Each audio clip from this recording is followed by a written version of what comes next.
O evangelho puro e simples leva a vida por onde ela passa. A Rio para nós é viver em família. A Rio para mim é exercitar o amor.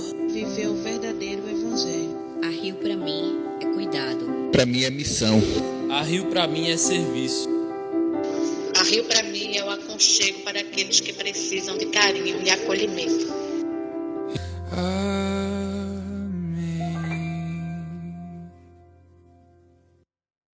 Amém. Você pode fechar os seus olhos, eu quero orar junto com você.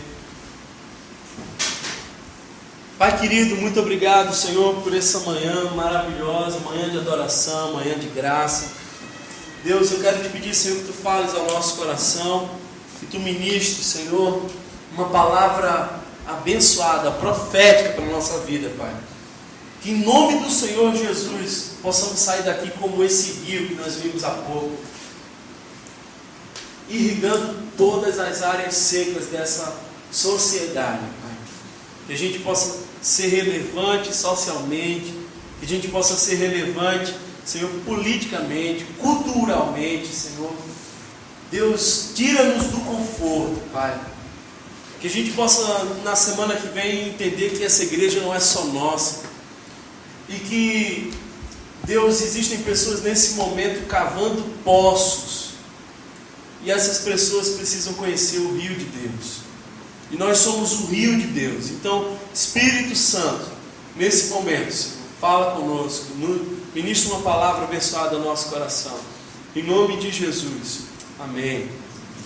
Se o irmão que estava orando por você ainda não acordou, você dá uma cutucada nele e pede para ele abrir em Salmo 40, versículo 9.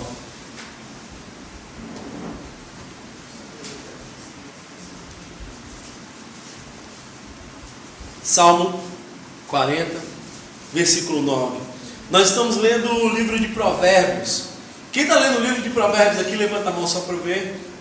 Tem muita gente que não está lendo o livro de Provérbios. E eu queria convidar você a ser parte dessa leitura bíblica comunitária. Então, se você preencher essa ficha, você vai receber um devocional todos os dias que te ajuda a entender um pouco mais a palavra de Deus. O que eu acho mais belo é no nosso grupo de WhatsApp, as pessoas comentando os textos bíblicos e cada uma vê uma palavra diferente que toca o coração, é a palavra de Deus. Porque a palavra de Deus se renova.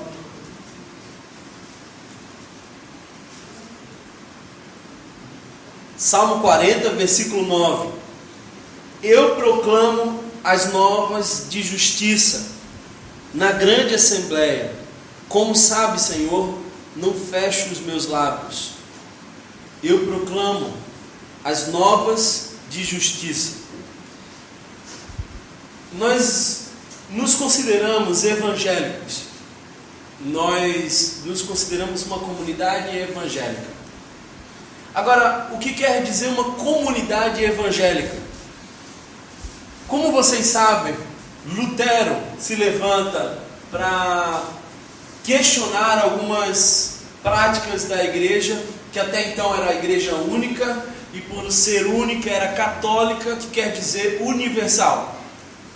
E o fato é que ele não tinha intenção nenhuma de criar uma outra igreja, ele tinha uma intenção muito clara de reformar e de ajudar as pessoas a enxergarem o quanto aquela igreja estava desviada.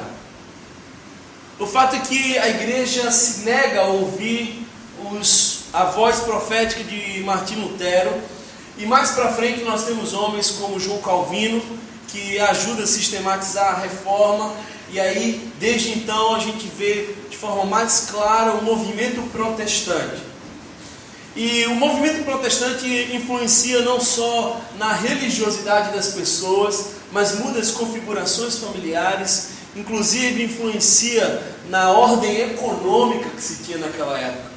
Então hoje você pode ler livros sobre o capitalismo e a relação do capitalismo com a reforma protestante.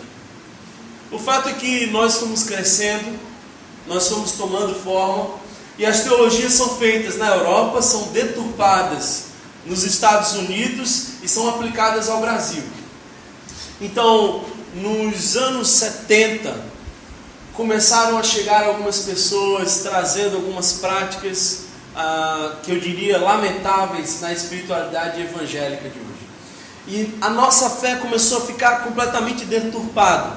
De forma que o que Martinho Lutero se levantou para protestar é o que hoje nós fazemos de melhor.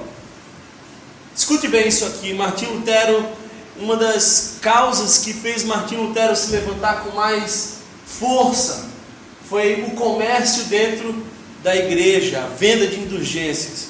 Hoje nós vemos as igrejas evangélicas e percebemos que quem mais faz isso bem hoje somos nós. De forma que ser evangélico hoje é até em algumas situações pejorativo. Eu não sei se você já esteve numa situação onde você se sentiu constrangido de dizer eu sou evangélico. Porque quando a gente fala eu sou evangélico, a primeira associação direta que as pessoas fazem ao nosso respeito é de que nós somos discípulos de Malafaia, de Marcos Feliciano, nós somos discípulos de R.R. Soares e o trio, o R.R., o Edir Macedo, que ele está se escalando a ser a quarta pessoa da Trindade, e o cowboy, que outro dia eu vi um vídeo do cowboy chorando porque não tinha dinheiro. Eu fiquei impressionado com aquilo e fiquei querendo me apresentar para ele.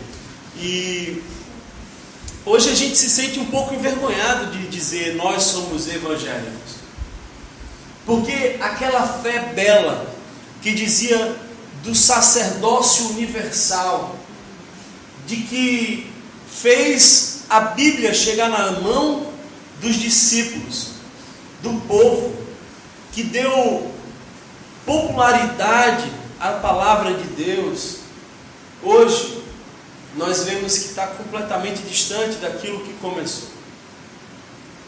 Então, nós não vamos levantar nenhuma bandeira religiosa e dizer, olha, nós vamos, como Igreja Rio, mudar a história da igreja evangélica. Nós não temos essa pretensão. Eu queria que vocês entendessem que nós nos consideramos evangélicos porque a palavra evangélico significa aquele que carrega a qualidade do evangelho. E é nisso que a gente crê. Então, nós não cremos em absolutamente nada que seja contrário ao evangelho. Nós podemos fazer uso de algumas ciências, nós podemos absorver algumas culturas, desde que elas não sejam conflitantes com a nossa fé evangélica. E quando eu falo fé evangélica, eu não estou me referindo ao movimento religioso que cresce dia a dia no Brasil. Eu estou me referindo àqueles que creem no evangelho, que estão arraigados em sua consciência na fé cristã. Agora, a minha pergunta é, será que nós sabemos o que é evangelho? Porque nós, quando falamos de evangelho lá fora, eles associam ao movimento espírita.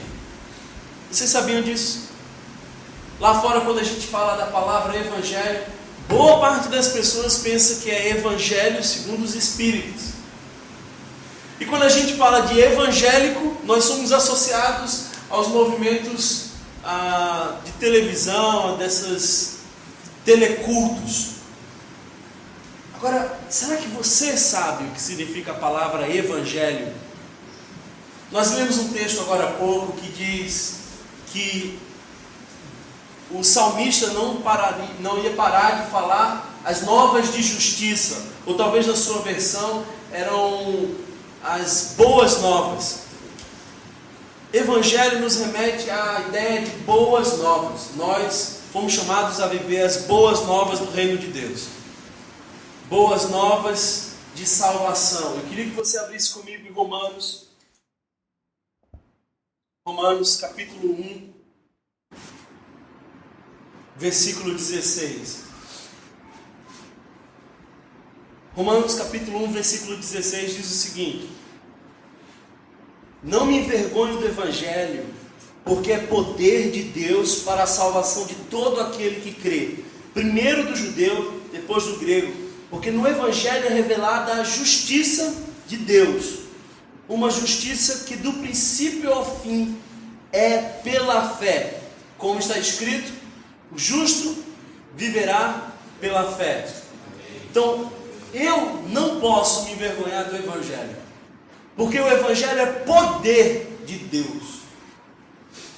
Ele é poder de Deus para salvar o homem, e ele sinaliza a justiça de Deus.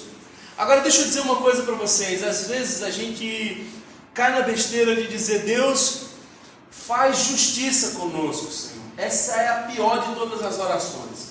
Então nunca ore a Deus pedindo justiça, porque a justiça de Deus seria Ele nos matar, porque nós somos pecadores e Ele é um Deus santo, Ele é um Deus puro, poderoso, e nós somos falhos, medíocres. Justiça seria Ele nos dar exatamente o que nós merecemos, e nós não podemos olhar para Deus e para nós e achar que Deus nos deve justiça. Você quer saber o que é a justiça de Deus? Justiça de Deus é a injustiça aos nossos olhos, porque Ele pegou o único justo e injustamente o matou no lugar de todos os injustos para justificá-los. Então, graça é a injustiça de um Deus justo que pega seu filho e o coloca na cruz de forma injusta para nos justificar de todos os pecados, porque nós não éramos justos, logo precisávamos da justiça de Deus. Porque se nós fôssemos justos, nós não precisaríamos da justiça de Deus. Amém, igreja? Então isso é graça. Graça é a injustiça de Deus revelada aos homens através da injustiça do seu filho na cruz. Porque aquela cruz não era de Jesus, era minha e era sua. E ele morreu numa cruz que era minha e que era sua, é o que, irmão? Louvado seja Deus pela injustiça dele para conosco. Amém? O fato é que Evangelho é isso. Evangelho é a consciência da graça de Deus nos alcançando através do seu Filho Jesus. Eu queria dizer para vocês o seguinte: Tertuliano disse certa vez que da mesma forma que Jesus morreu no meio de dois ladrões, o Evangelho muitas vezes acaba sendo crucificado ao lado de dois grandes erros. E são esses os dois erros que eu quero dizer para vocês: a religiosidade e a irreligião. Para que você entenda um pouco mais isso, eu quero que nós possamos ir agora para um outro texto que está em Lucas, capítulo 15, versículo 11. Lucas, capítulo 15, versículo 11. Antes de a gente começar a ler, deixa eu me falar um pouco sobre o contexto desse texto. Lucas 15, 11. Jesus andava com pecadores. Andava com pessoas que a sociedade não gostaria de andar.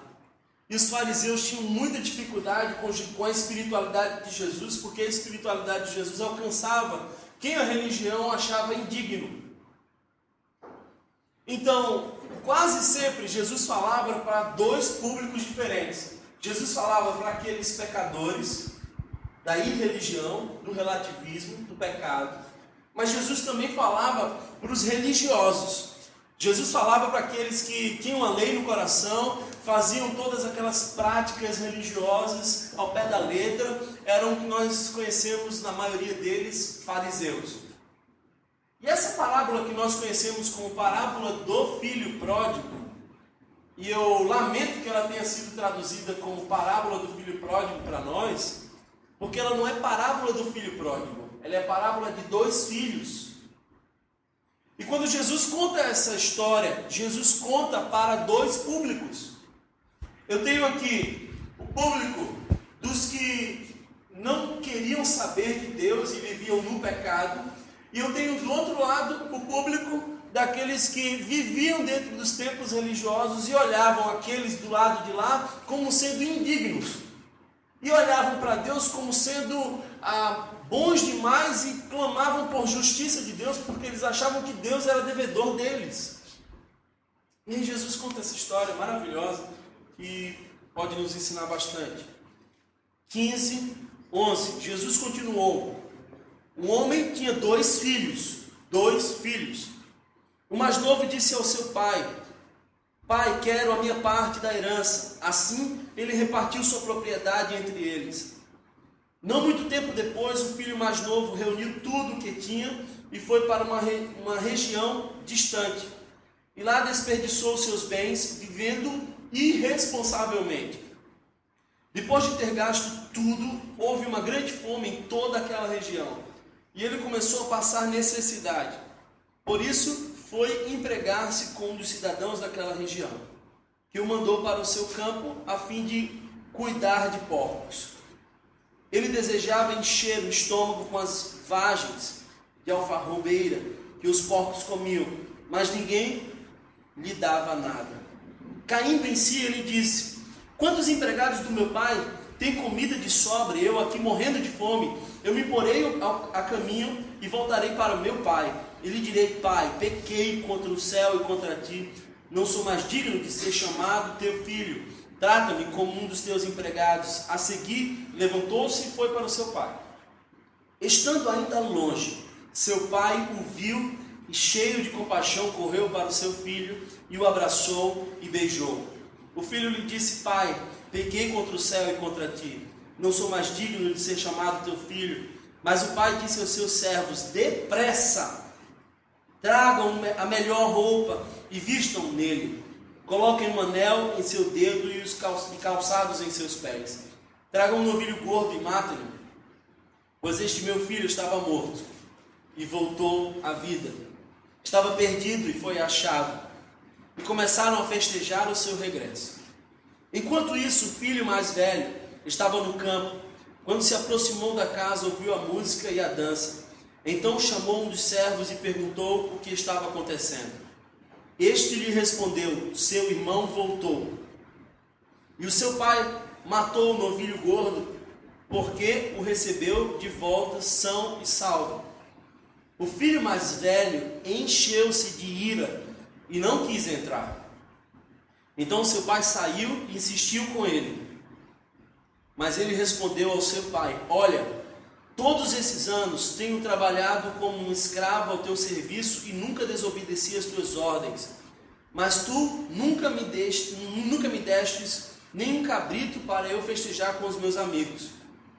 Mas quando volta para casa esse teu filho que esbanjou os teus bens com as prostitutas, matas o novilho gordo para ele.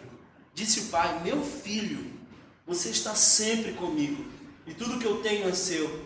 Mas nós tínhamos que celebrar a volta deste seu irmão e alegrar-nos, porque ele estava morto e voltou à vida, estava perdido e foi achado. Essa é a palavra de Deus para nós. Aqui nós temos 2 exemplos. Nós temos o exemplo do filho mais moço, que sai de casa, que olha para o pai e diz assim: Pai, para mim você já morreu. Só que eu não quero esperar a tua morte, porque eu posso perder os meus dias. Então, como você já morreu para mim, me dá o que eu receberia quando você morresse de fato. E ele pega toda aquela grana e vai embora curtir. E ele vive de forma irresponsável. Então, para mim, esse filho representa todos os pecadores que vivem de forma irresponsável. Todos aqueles pecadores da irreligião. E esse eu não preciso explicar muito, porque está muito claro para todos nós que é exatamente aquele que diz: eu não quero saber do meu pai. E ele vai embora. Só que uma hora ele cai em si e decide voltar. E quando ele decide voltar, o pai o recebe. E o que eu acho mais belo de tudo é que ele volta pensando o que ele ia dizer, mas o pai não deixa nem ele dar a primeira desculpa. O pai o agarra, o beija, faz festa, celebra, e só depois ele vem dizer: olha, me aceita como um dos teus empregados. Só que o pai jamais o trataria como um servo, porque filho é filho, jamais deixa de ser. Às vezes eu encontro pessoas que se afastam de Deus e estão vivendo no mundo, e eu olho para elas e eu só consigo enxergar nelas um filho de Deus. vivendo fora da casa do pai, mas sempre um filho de Deus. O problema é que o irmão mais velho não enxergava dessa forma. O irmão mais velho estava cheio de si, cheio da consciência de que ele era bom. O fato que eu quero dizer para vocês, e prestem bastante atenção nisso, é que há duas maneiras de nós estarmos espiritualmente perdidos. O texto fala que os dois filhos estavam perdidos. O filho mais moço estava perdido, mas o filho mais velho também estava perdido. E existem duas maneiras de estarem perdidos. Uma é aqueles que se afastam de Deus. Outras é aqueles que se aproximam de Deus da maneira equivocada. São as más obras que nos afastam de Deus. O outro são as boas obras. Duas coisas nos afastam de Deus: as nossas más obras e as nossas boas obras.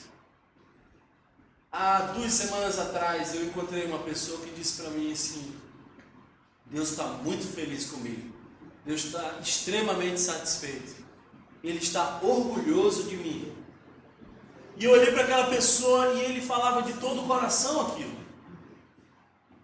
E eu fiquei pensando assim, daqui a um tempo ele vai começar a olhar para Deus e dizer assim: Deus, você está me devendo, eu sou muito bom para isso, eu estou fazendo tudo o que tem que ser feito e a conta não está sendo paga.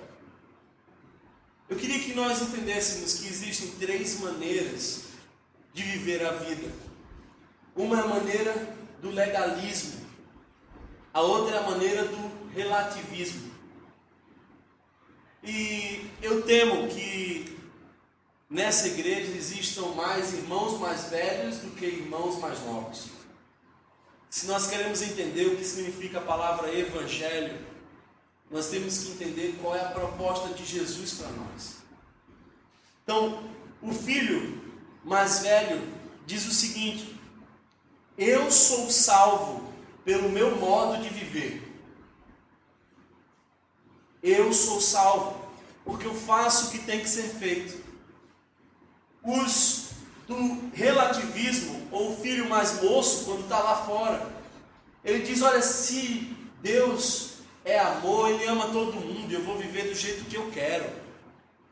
Essas são 2 maneiras de estar perdidos. O religioso diz: para ser salvo eu tenho que ser moralmente perfeito. Então ele olha para si e ele se enxerga como salvador de si mesmo. O filho mais moço vai embora e ele diz assim: olha, eu não preciso ser santo, eu não preciso disso. Os filhos mais velhos pensam que pessoas boas estão dentro e pessoas más estão fora. O filho mais moço pensa que pessoas com mente aberta estão dentro e pessoas com a mente fechada estão fora. E são só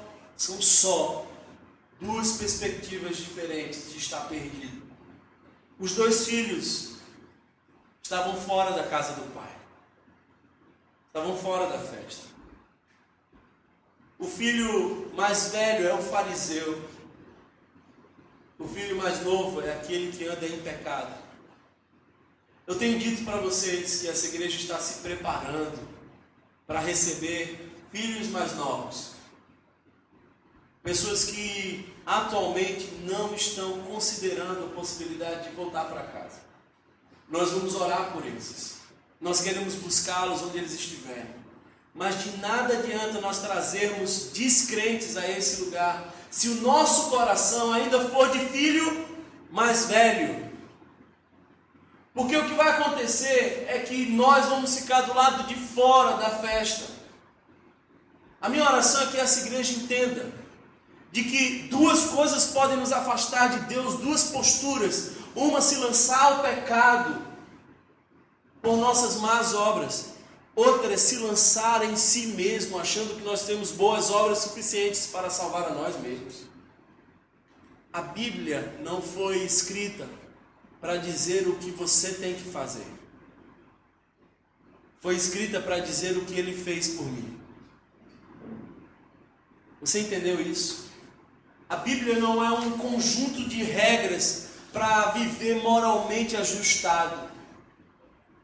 A Bíblia é aquela que sinaliza que Jesus cumpriu o que eu não conseguiria cumprir jamais. E por isso sua graça me alcançou. O Evangelho é o caminho do meio. Evangelho não é uma proposta de religião. E Evangelho não é uma proposta de libertinagem. No Evangelho nós entendemos que nós somos salvos pela graça. Efésios capítulo 2, 8 e 9, pela graça sois salvos mediante a fé. Isso não vem de vós, para que ninguém se glorie. Isso é de Deus. É dádiva de Deus, é dom de Deus. No Evangelho nós somos salvos pela graça. E por isso temos uma vida santa. A nossa santidade não é para nos salvar, a nossa santidade é porque nós fomos salvos. Nós não fomos salvos por nossas boas obras, nós somos salvos para as boas obras. As pessoas que se assemelham ao filho mais velho dizem assim: olha, os moralmente perfeitos estão dentro, os pecadores estão fora.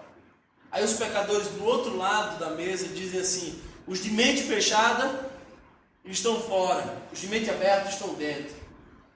Aí o Evangelho diz assim: os humildes estão dentro, os orgulhosos estão fora. É isso que o Evangelho nos diz.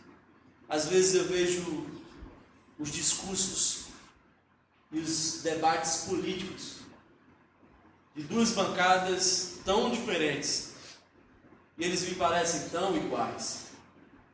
São dois filhos fora da casa do pai, discutindo para ver quem tem razão.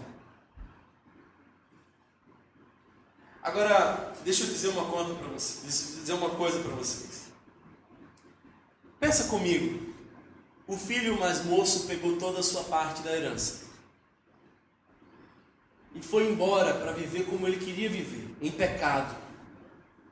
Quando ele volta, o pai diz assim: olha, traga um anel, traga uma roupa, calcem os seus pés, matem um novilho, vamos fazer um churrasco aqui. Você já parou para pensar que toda essa festa foi bancada com a herança do filho mais velho? Quem paga a conta é o filho mais velho. Somos nós que devemos converter o nosso coração. Somos nós que devemos pagar a conta. A minha preocupação atual não é com os filhos mais novos que vão chegar. É quem que vai receber os filhos mais novos. Será que nós somos os filhos mais velhos? Eu queria dizer para vocês algumas características de filhos mais velhos, dos religiosos. Eu queria que você pensasse se talvez você não se encaixa nessa. Os filhos mais velhos pensam no que eu devo fazer. A ideia é o que eu devo fazer. Quando a vida de outras pessoas não são exatamente como ele acha que deve ser, o que acontece é que eles são tomados por ira. Ira. A ira é uma característica do filho mais velho. A motivação para obedecer a Deus é através do medo. É interessante porque esse filho mais velho, ele diz assim na parábola: eu tenho trabalhado como um escravo, eu tenho trabalhado muito, eu obedeço a você, eu sempre fiz tudo. E ele fica naquela relação de contas com Deus. Porque a obediência dele não é por prazer, a obediência dele é por medo. A obediência dos filhos mais velhos é por medo. E por ser medo a grande motivação, eles não desfrutam de um pai, eles desfrutam de um patrão. Filhos mais velhos são péssimos em evangelização, porque eles acham que o filho que foi embora tem que ir embora mesmo, tem que se dane para lá. Vocês estão entendendo o que eu estou querendo dizer? Você sabe o que aquele filho mais velho devia fazer? Quando soubesse que o filho mais moço foi embora, ele devia colocar uma bolsa nas costas e dizer assim: pai, fica tranquilo, eu conheço ele, eu sei onde ele vai parar, eu vou lá atrás, eu vou fazer os caminhos que ele fez e vou trazer ele de volta, porque ele é nosso, ele é nosso. Que Deus tenha misericórdia de nós, se nós somos como filhos mais velhos, religiosos, moralistas, legalistas. Filhos mais velhos não conseguem perdoar. A falta de perdão nossa é um sinal de que nós somos religiosos demais para perdoar, para não aceitar os erros dos outros. Eu já vi muitas vezes isso acontecer. Pessoas extremamente enfurecidas com outras pessoas que fizeram coisas erradas, não contra elas. E aí quando a gente vai sondar o coração, a gente enxerga que tem um cara que quer fazer a mesma coisa que o outro fez, mas não tem coragem de fazer. Vocês estão entendendo o que eu estou querendo dizer? E aí eles ficam com raiva, é uma projeção invertida. O perdão é o caminho da graça de Deus. Nós temos, durante toda a Bíblia, esses dois arquétipos. Agora, deixa eu dizer uma coisa para vocês. Sabe quem é mais difícil de se converter? O filho mais velho.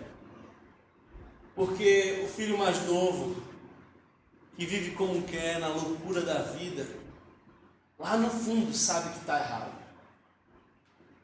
Lá no fundo reconhece que o lugar dele não é ali, comendo com porcos. E uma hora ou outra ele cai em si e volta. O problema é que o filho mais velho não percebe que ele também está perdido. Não percebe que ele está longe. Ele não tem olhos para se enxergar, porque ele se vê bom demais. Certa vez Jesus estava com os discípulos e eles viram duas pessoas no seu momento religioso de adoração, mas duas posturas completamente distintas. O fariseu batia no peito e dizia: obrigado, Senhor, porque não sou como estes. Eu faço o que eu tenho que fazer, eu dou o dízimo de tudo que eu tenho que dar, eu pago a minha conta, eu me justifico. Obrigado, Deus, louvado seja eu, glórias a mim. Aí o filho mais novo, na pessoa do publicano, não ousa levantar os olhos para Deus. Fica lá atrás e com voz silenciosa diz: Senhor, sê propício a mim, que sou pecador. Eu sou pecador, me perdoa. Tem misericórdia de mim, Senhor, porque eu sou um filho que está querendo voltar para casa. A história conta de uma mulher que tinha um vaso de alabastro e provavelmente trabalhava com prostituição. E aquele perfume precioso tinha sido comprado com prostituição. E ela entra na casa de Simão, um fariseu daquela época. E ela se lança aos pés do Senhor Jesus e quebra aquele perfume e começa a passar os cabelos, como quem enxuga os pés de Jesus.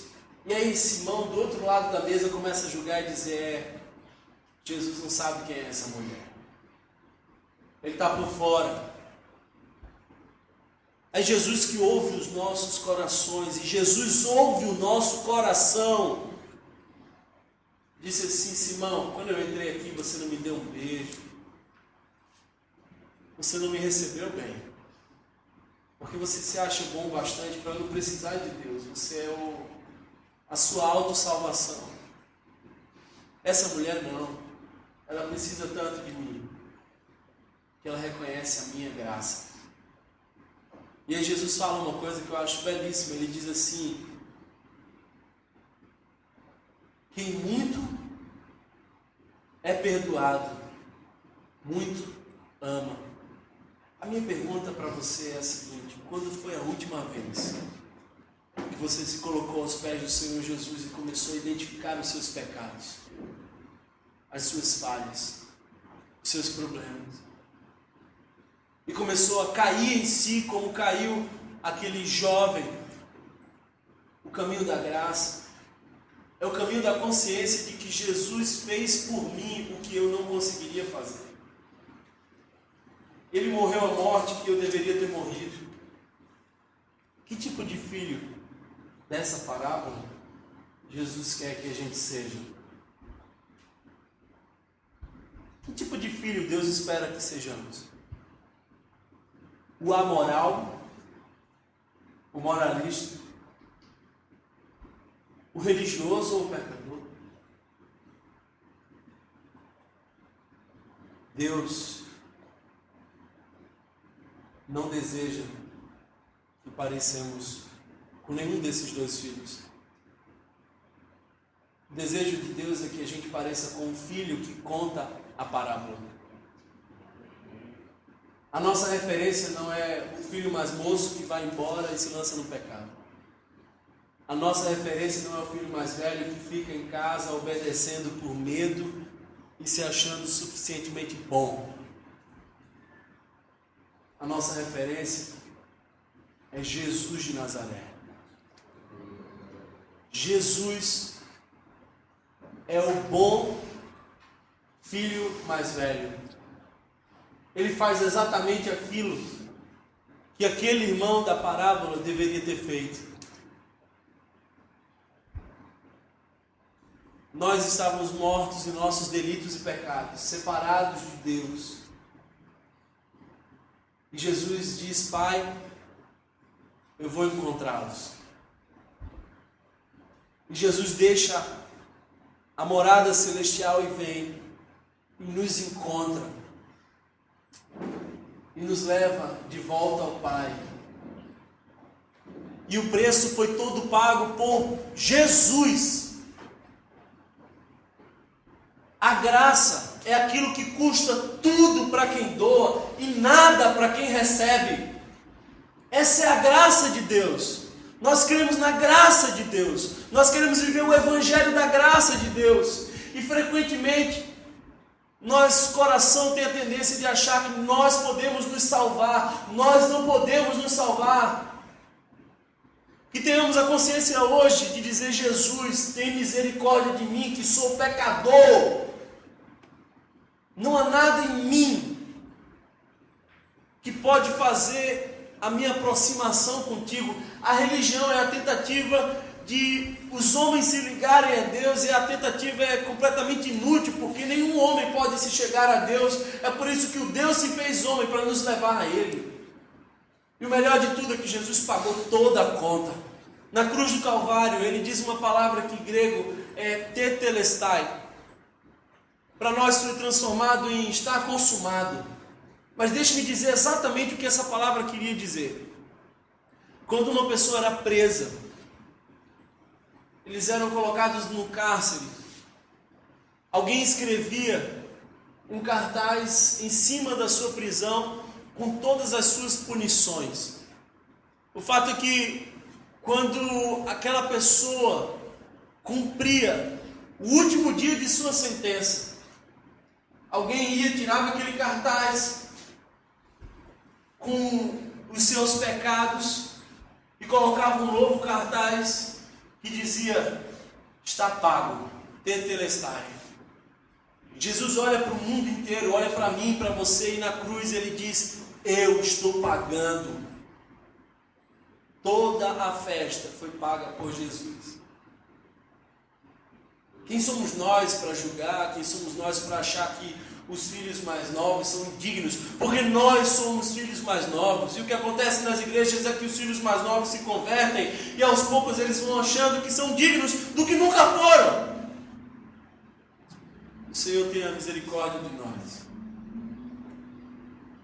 Alguns meses atrás, uma pessoa pediu para fazer uma entrevista comigo sobre as ações do Voz na Rua.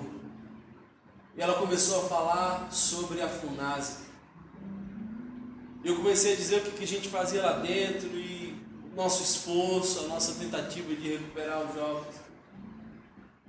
E a última pergunta que ela fez foi: vale a pena? Vale a pena? Ao que eu respondi: olha, quando a gente ama, a gente não faz contas. O amor não faz contas. Essa é uma pergunta que Deus nunca respondeu. Deus nunca olhou para você e disse: será que valeu a pena ter mandado meu filho Jesus na cruz por essa pessoa? É que o amor não faz contas. O caminho do Evangelho é o caminho onde nosso coração se converte à verdade de que Jesus não fez contas por mim. Logo, não deveria fazer contas pelos meus irmãos mais novos. Feche seus olhos agora, se você se sente à vontade para isso.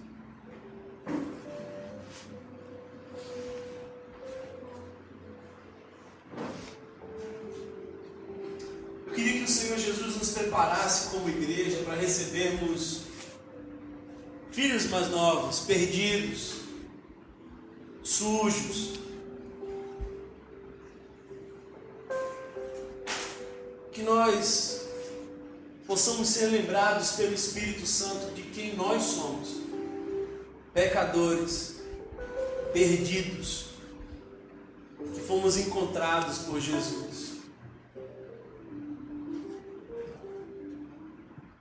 Eu queria que você agora, ainda com os olhos fechados, começasse a trazer à memória tudo aquilo que te afasta de Deus, todos os seus equívocos.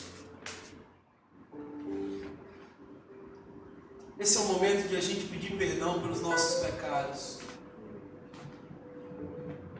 Esse é o momento onde os filhos mais velhos convertem o coração ao Pai.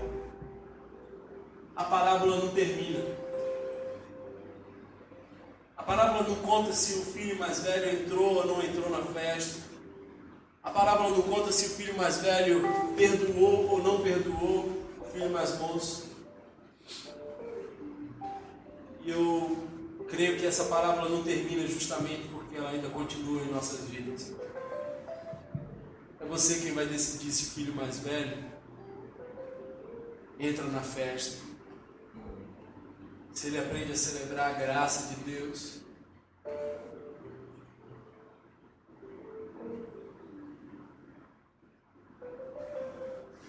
Quanto tempo faz que o teu coração se quebranta, pedindo perdão a Deus por seus caminhos tortuosos?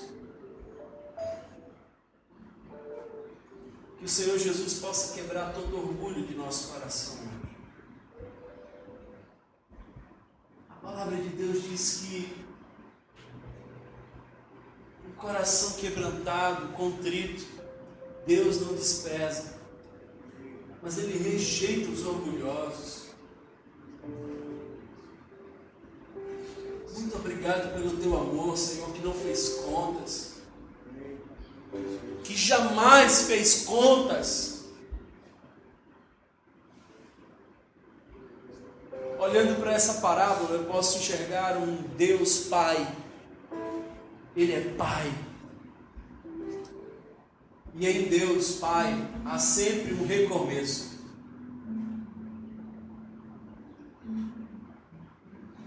Há sempre uma nova chance.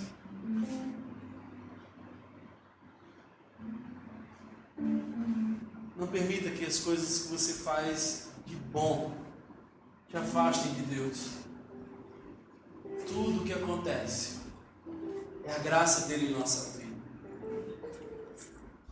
Essa igreja existe pela graça de Deus. Essa igreja existe para a graça de Deus. Senhor, Tu não nos deve nada. Pelo contrário, nós reconhecemos hoje, Senhor, a Tua graça. Colocou um anel em nossas mãos, quando as nossas mãos ainda estavam sujas. que nos vestiu quando ainda nós tínhamos cheiro de porco, que fez festa quando já há muito tempo nós não sabíamos o que era se alimentar. Tem misericórdia de nós, Senhor. Porque o filho mais velho, ele não consegue olhar para si mesmo, ele só olha para os outros, ele sempre acha que o defeito é do outro. Tem misericórdia de nós, Senhor, e que a Tua graça nos alcance. Teu amor que não faz contas. É nisso que nós cremos, Senhor. Rio que flui como do trono de Deus como graça para nós. Muito obrigado, Senhor. Tenha misericórdia de nós. Queria que você ainda estivesse com os olhos fechados. A gente só vai dedilhar essa canção, a gente não vai cantar essa canção agora. Eu queria te dar alguns minutos para que você, em oração, visitasse o teu coração e pedisse perdão a Deus por tudo aquilo que você tem feito de errado. Esse é o momento de se quebrantar perante o Senhor, de voltar para casa como filho amado.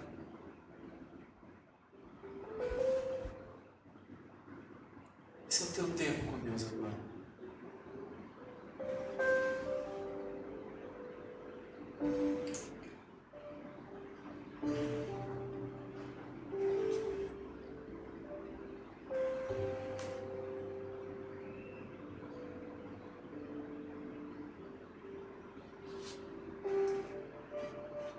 Tem misericórdia de nós, ser propício a mim, Senhor, que sou pecador. Ser propício a mim, Senhor, que sou pecador. Obrigado por Tua graça, pelo Teu amor que não faz contas.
É lá meu lugar, na presença do meu Pai, celebrando a vida com meu Pai. Não posso viver nessa vida de pecado, de limitação. Quero desfrutar do seu abraço. E aquele moço sai daquele lugar e faz o caminho de volta. E como forma simbólica, eu queria que, se você está fazendo esse caminho, se você quer reconhecer a graça de Deus em sua vida, quer pedir perdão aos seus pecados e quer se lançar diante do Senhor, queria te convidar a cantar essa canção de pé, como quem diz: ei, Senhor, eu estou aqui, eu quero me derramar aos teus pés. Eis-me aqui outra vez, diante de ti, abro meu coração, meu clamor, tu escutas e fazes cair as barreiras em mim. És fiel, Senhor, e dizes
Essa manhã, onde ouvimos a Tua voz de amor e graça nos chamando.